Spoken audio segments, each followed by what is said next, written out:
Okay, assalamualaikum warahmatullahi wabarakatuh. Continue to the last part. Start with me, Rifki Sapidayat. This time, I will explain about the input and output scheduling mechanism, and I will explain about how input and output scheduling work in computer system. And I will explain about example of input and output scheduling in computer organization architecture application. And I will explain about input and output problem in computer organization architecture.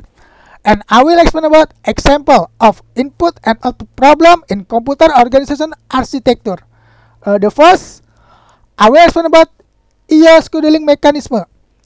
IO scheduling mechanism is first come, first served, or VCFEs. VCFEs is IO request are served in the order the arrival. This method is simple but not always efficient, especially if a request takes a long time, which can lead to the long wait time for the other requests. And the second, I will explain about scan or elevator algorithm. Scan or elevator algorithm is the read or write head of the device moves in one direction, or example from end to end and served all requests in that path before reversing direction.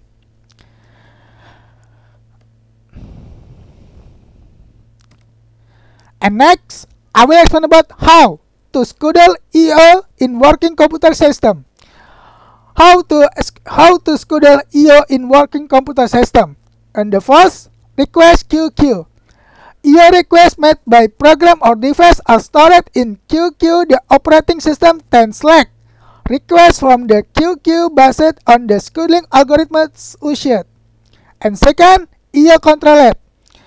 IO controller is every IO device has an IO controller that is responsible for handling IO operation and communication with the CPU. The IO controller manage the flow of data between the device and memory or CPU, and ensure that data is transferred correctly.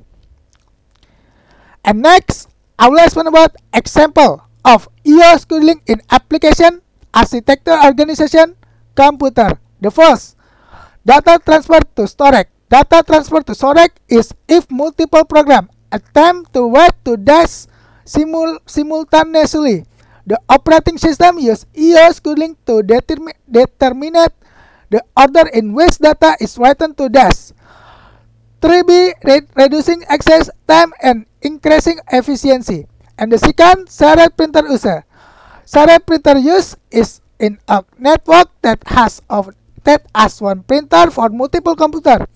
IO scheduling determines the order in which documents are printed from the various computers to ensure that each printing request is handled fairly and efficiently. And next, I will explain about input and output problem in computer organization architecture. Input and output, or IO, in computer organization architecture often face various problems that can affect overall system performance. First, inconsistent data transfer speed. Inconsistent data transfer speed is input and output device have varying data transfer rates. For example, keyboard speed is much slower than hard drive or network speed. And the second, device compatibility. Device compatibility is not all